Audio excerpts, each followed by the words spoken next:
ಸ್ನೇಹಿತರೆ, P C B G YouTube ಚಾನಲ್ಗೆ ಸ್ವಾಗತ ಸುಸ್ವಾಗತ. ಈ ದಿನ ಮುಖ್ಯ ವಿಚಾರದೊಂದಿಗೆ ಬಂದಿದ್ದೇನೆ. ಅದೇನೆಂದರೆ ಕುವೆಂಪು ಜೀವನ ಚರಿತ್ರೆ. ನಮ್ಮ ನಾಡಿನ ವಿಶ್ವಮಾನವ, ವಿಮರ್ಶಕ, ಕಾದಂಬರಿಕಾರ, ಚಿಂತಕ, ನಾಟಕಕಾರ ಮತ್ತು ಸಾಮಾಜಿಕ ಸಮಾನತೆ ಹೋರಾಟಗಾರ ಎಂದು ಪ್ರಸಿದ್ಧರಾದವರು ಕುವೆಂಪುರವರು. ಕುವೆಂಪುರವರು 20ನೇ ಶತಮಾನದ ಅದ್ಭುತ ಕವಿಗಳಲ್ಲಿ ಒಬ್ಬರು. ಹೊರಕವಿ ಬೇಂದ್ರೆಯವರಿಂದ ಯುಗದ ಕವಿ, ಜಗದ ಕವಿ ಎಂದು ಎನಿಸಿಕೊಂಡವರು. ತದನಂತರ ಅವರ ಜನನದ ವಿಚಾರಕ್ಕೆ ಬಂದಾಗ ಅವರ ಪೂರ್ಣ ಹೆಸರು ಕುಪ್ಪಳ್ಳಿ ವೆಂಕಟಪ್ಪ ಪುಟ್ಟಪ್ಪ. ಅವರ ಜನನ ದಿನಾಂಕ ಡಿಸೆಂಬರ್ 29, 1904 ಮತ್ತು ಜನನ ಸ್ಥಳ ಕುವೆಂಪುರವರ ತಮ್ಮ ತಾಯಿಯ ತವರೂರಾದ ಚಿಕ್ಕಮಗಳೂರು ಜಿಲ್ಲೆಯ ಕೊಪ್ಪ ತಾಲೂಕಿನ ಹಿರೇಕೊಡಿಗೆಯಲ್ಲಿ ಜನಿಸಿದರು. ತದನಂತರ ಶಿವಮೊಗ್ಗ ಜಿಲ್ಲೆಯ ತೀರ್ಥಹಳ್ಳಿ ತಾಲೂಕು ಕುಪ್ಪಳ್ಳಿ ಗ್ರಾಮದಲ್ಲಿ ತಮ್ಮ ಜೀವನವನ್ನು ನಡೆಸಿದರು ಮತ್ತು ಮರಣ ನವೆಂಬರ್ 11, 1994, ಅದು ಮೈಸೂರಿನಲ್ಲಿ. ಮತ್ತು ಕಾವ್ಯನಾಮ ಕುವೆಂಪು. ಜಯ ಭಾರತ ಜನನಿಯ ತನುಜಾತಿ, ಎಲ್ಲಾದರೂ ಇರು ಎಂತಾದರೂ ಇರು, ಎಂದೆಂದಿಗೂ ನೀ ಕನ್ನಡವಾಗಿರು, ಓ ನನ್ನ ಚೇತನ ಆಗುನಿಯ ನಿಕೇತನ. ಹೀಗೆ ರಾಷ್ಟ್ರಕವಿ ಕುವೆಂಪುರವರ ಹಲವಾರು ಕವನಗಳು ಕನ್ನಡಿಗರ ಮನಸ್ಸನ್ನು ಸೆಳೆದಿವೆ ಎಂದು ಹೇಳಬಹುದು. ಸ್ನೇಹಿತರೆ, ಇನ್ನು ಇವರ ಕುಟುಂಬ ವಿಚಾರಕ್ಕೆ ಬಂದಾಗ ಇವರ ಬಾಳ ಸಂಗಾತಿಯ ಹೆಸರು ಹೇಮಾವತಿ ಮತ್ತು ಇವರ ಮದುವೆಯ ಸಮಯ 1937 ಏಪ್ರಿಲ್ 30ರಂದು ಇವರ ಮದುವೆ ನಡೆಯಿತು.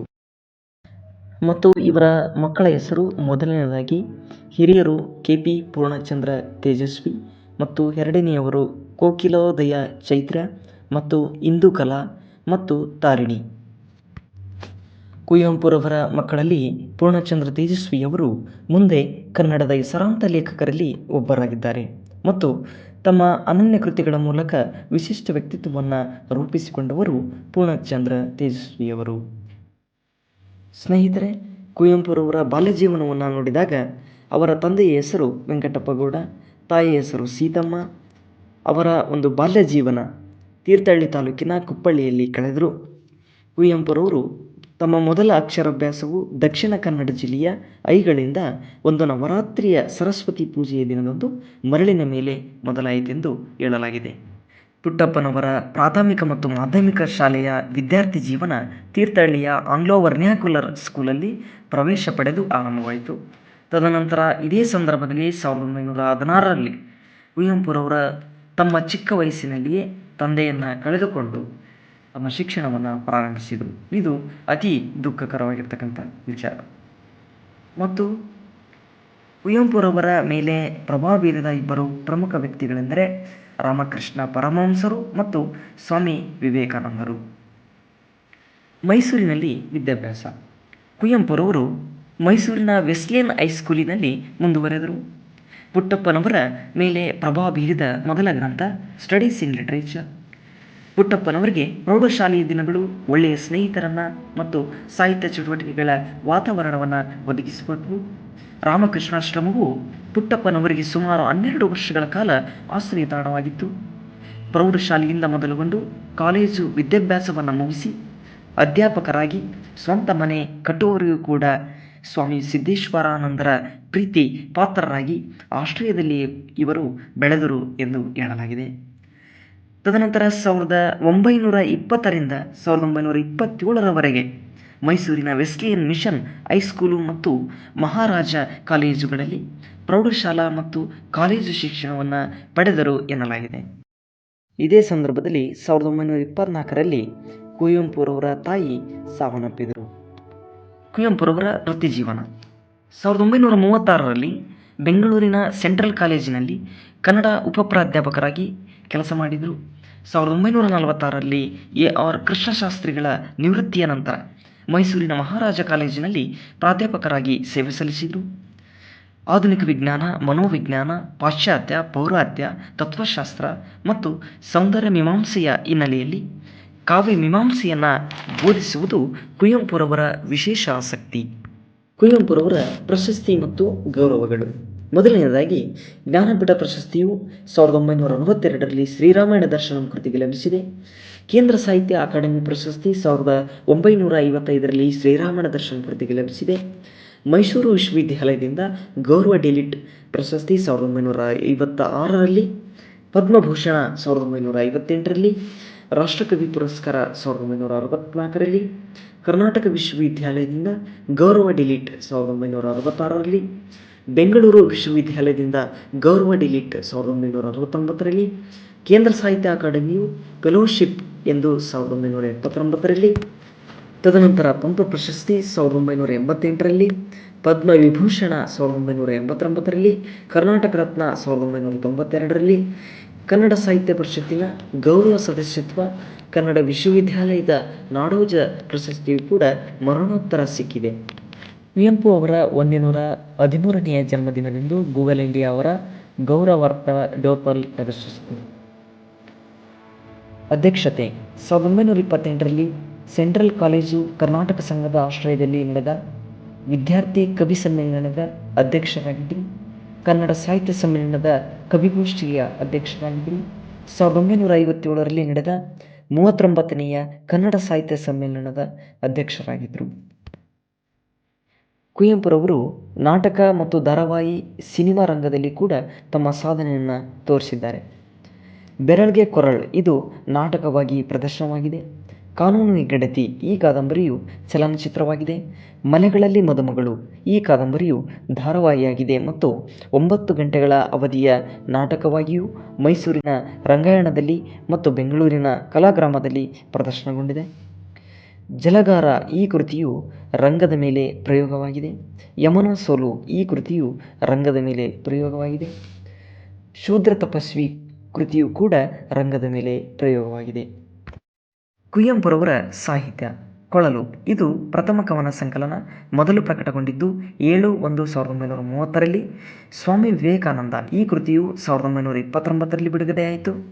ಬಿರುಗಾಳಿ 1930ರಲ್ಲಿ ಈ ಕೃತಿ ಬಿಡುಗಡೆಯಾಯಿತು. ನಾಟಕಗಳು 1930ರ ಸಂದರ್ಭದಲ್ಲಿ ಮಹಾರಾತ್ರಿ, ಸ್ಮಶಾನ ಕುರುಕ್ಷೇತ್ರಂ, ಜಲಗಾರ, ರಕ್ತಾಕ್ಷಿ, ಚಿತ್ರಾಂಗದ, ಕಾನೂನು ಗೆಳತಿ, ಸನ್ಯಾಸಿ ಮತ್ತು ಇತರ ಕಥೆಗಳು, ಪಾಂಚಜನ್ಯ, ನವಿಲು, ಕಿಂದರಿ ಜೋಗಿ ಮತ್ತು ಇತರ ಕಥನ ಕವನಗಳು ಮತ್ತು ಓ ನನ್ನ ಚೇತನ ಈ ಗೀತೆಯು ಬಹು ಸುಂದರವಾಗಿ ಮೂಡಿಬಂದಿದೆ. ಅಧ್ಯಾಪನ ಮತ್ತು ಕೌಟುಂಬಿಕ ಕೆಲಸಗಳ ನಡುವೆಯೂ ಪುಟ್ಟಪ್ಪನವರ ಸಾಹಿತ್ಯ ಕೃಷಿ ನಿರಂತರವಾಗಿ ಮುಂದುವರಿಯಿತು. ತದನಂತರ ಮೊದಲನೆಯದಾಗಿ ನನ್ನ ದೇವರು ಮತ್ತು ಇತರ ಕಥೆಗಳು, ಆತ್ಮಶ್ರೀಗಾಗಿ ನಿರಂಕುಶ ನಟಿಗಳಾಗಿ, ಕೋಗಿಲೆ ಮತ್ತು ಸವ್ಯದರ್ಶ, ಶೂದ್ರ ತಪಸ್ವಿ, ಕಾವ್ಯವಿಹಾರ, ಕಿಂಕಿಣಿ, ಅಗ್ನಿಹಂಸ, ಪ್ರೇಮ ಕಾಶ್ಮೀರ, ಬೆರಳ್ಗೆ ಕೊರಳ್, ಬಲಿದಾನ, ಶ್ರೀರಾಮಾಯಣ ದರ್ಶನಂ, ತಪೋನಂದನ, ಜೇನಾಗೃಪ, ವಿಭೂತಿ ಪೂಜೆ, ಚಂದ್ರಮಂಚಕ್ಕೆ ಬಾ ಚಕೋರಿ, ಇಕ್ಷು ಗಂಗೋತ್ರಿ, ಕೃತ್ತಿಕೆ, ದ್ರೌಪದಿಯ ಶ್ರೀನುಡಿ, ರಸೋವೈಸ, ಅನಿಕೇತನ, ಚಂದ್ರಹಾಸ, ಷಷ್ಠಿ ನಮನ, ಮಲೆಗಳಲ್ಲಿ ಮದುಮಗಳು, ವಿಚಾರ ಕ್ರಾಂತಿಗೆ ಆಹ್ವಾನ, ನೆನಪಿನ ದೋಣಿಯಲ್ಲಿ. ಹೀಗೆ ಪುಟ್ಟಪ್ಪನವರ ಸಾಹಿತ್ಯ ಕೃತಿಗಳು ವಿಫಲವಾಗಿ ಹೊರಬಂದವು. ಕುವೆಂಪುರವರ ನಿಧನ 1994 ನವೆಂಬರ್ ತಿಂಗಳ 10ರಂದು ರಾತ್ರಿ 1 ಗಂಟೆಗೆ ಕುವೆಂಪುರವರು ನಿಧನರಾದರು. 1994 ನವೆಂಬರ್ 11ರ ಬೆಳಗಿನ ಜಾವ ಈ ಶತಮಾನದ ಕವಿಚೇತನಕ್ಕೆ ಕನ್ನಡ ಜನತೆ ಗೌರವ ಶ್ರದ್ಧಾಂಜಲಿಯನ್ನು ಸಲ್ಲಿಸಿದರು. ಸಾವಿರಾರು ಜನರು ಬೇರೆ ಬೇರೆ ಊರುಗಳಿಂದ ಉದಯರವಿಗೆ ತೆರಳಿ ಸಾಲುಗಟ್ಟಿ ಕುವೆಂಪು ಅವರ ಅಂತಿಮ ದರ್ಶನವನ್ನು ಪಡೆದರು. ಆನಂತರ ಕುವೆಂಪು ಅವರ ಪಾರ್ಥಿವ ಶರೀರವನ್ನು ಕುಪ್ಪಳ್ಳಿಗೆ ತಂದು ಸರ್ಕಾರಿ ಗೌರವಗಳೊಂದಿಗೆ ಅಗ್ನಿಸ್ಪರ್ಶ ಮಾಡಲಾಯಿತು. ಸ್ನೇಹಿತರೆ, ಕುಪ್ಪಳ್ಳಿ ಕವಿಮನೆ. ಕುವೆಂಪುರವರು ತೀರದ ಬಳಿಕ ಅವರ ಮನೆಯನ್ನು ಕವಿಮನೆ ಎಂದು ತಿಳಿಸಲಾಗಿದೆ. ಕುಪ್ಪಳ್ಳಿಯಲ್ಲಿರುವಂತಹ ಕುವೆಂಪು ಅವರ ಹುಟ್ಟಿದ ಮನೆ ವಸ್ತು ಸಂಗ್ರಹಾಲಯವಾಗಿದೆ. ಅಲ್ಲೇ ಇರುವ ಅವರ ಸಮಾಧಿ ಸ್ಥಳ ಒಂದು ವಿಶಿಷ್ಟ ಸ್ಮಾರಕವಾಗಿದೆ. ಶತಮಾನೋತ್ಸವ ಭವನವೂ ಕೂಡ ಒಂದು ಮುಖ್ಯವಾದ ಸ್ಥಳ. ಈ ಭವನದಲ್ಲಿ ಉತ್ತಮ ಗ್ರಂಥಾಲಯ ವ್ಯವಸ್ಥೆ, ಕವಿಯ ಜೀವನ ಚಿತ್ರ, ಅವರ ಒಂದು ಕೃತಿಗಳನ್ನು ಆಧರಿಸಿ ನಾಟಕ, ಸಿನಿಮಾ, ಕಿರುಚಿತ್ರಗಳನ್ನು ಮಕ್ಕಳಿಗಾಗಿ ತೋರಿಸಲೆಂದು ವಿಡಿಯೋ ವ್ಯವಸ್ಥೆಯನ್ನು ಮಾಡಲಾಗುತ್ತಿದೆ. ಕೆ. ಪಿ. ಪೂರ್ಣಚಂದ್ರ ತೇಜಸ್ವಿಯವರ ಫೋಟೋ ಗ್ಯಾಲರಿ ಕೂಡ ಅಲ್ಲೇ ಇದೆ. ಇಲ್ಲಿಯೇ ಮಂತ್ರ ಮಾಂಗಲ್ಯ ಮದುವೆಯ ಮಂಟಪವು ಕೂಡ ಇದೆ. ಶಿವಮೊಗ್ಗದ ಬಳಿ ಇರುವ ವಿಶ್ವವಿದ್ಯಾಲಯಕ್ಕೆ ಕುವೆಂಪು ಅವರ ಹೆಸರಿಡಲಾಗಿದೆ ಮತ್ತು ಮೈಸೂರು ವಿಶ್ವವಿದ್ಯಾಲಯದಲ್ಲಿರುವಂತಹ ಕನ್ನಡ ಅಧ್ಯಯನ ಸಂಸ್ಥೆಗೆ ಕುವೆಂಪು ಅವರ ಹೆಸರಿಡಲಾಗಿದೆ. ತದನಂತರ ಕುವೆಂಪು ಅವರ ಮರಣದ ನಂತರ ಕುಪ್ಪಳ್ಳಿ ಮನೆ ಮತ್ತು ಸುತ್ತಲ ಪರಿಸರವನ್ನು ಕರ್ನಾಟಕ ಸರ್ಕಾರ ರಾಷ್ಟ್ರೀಯ ಸ್ಮಾರಕವಾಗಿ ಕಾಯ್ದಿರಿಸಿದೆ ಹಾಗೂ ಅವರ ಹೆಸರಿನಲ್ಲಿ ಒಂದು ಪ್ರತಿಷ್ಠಾನವನ್ನು ರಚಿಸಿದೆ. ವಿಶ್ವ ಮಾನವ ದಿನ. ಕರ್ನಾಟಕ ಸರ್ಕಾರವು 2015ರ ಡಿಸೆಂಬರ್ನಲ್ಲಿ ಕುವೆಂಪು ಜನ್ಮದಿನವಾದ ಡಿಸೆಂಬರ್ 29ನ್ನು ವಿಶ್ವ ಮಾನವ ದಿನವನ್ನಾಗಿ ಆಚರಿಸುವುದಾಗಿ ಆದೇಶವನ್ನು ಹೊರಡಿಸಿತು. ಈ ಮೂಲಕ ವಿಶ್ವ ಮಾನವ ಸಂದೇಶ ಸಾರಿದ ಕವಿಗೆ ಮತ್ತೊಂದು ಗೌರವ ಸಂದಾಯವಾಯಿತು.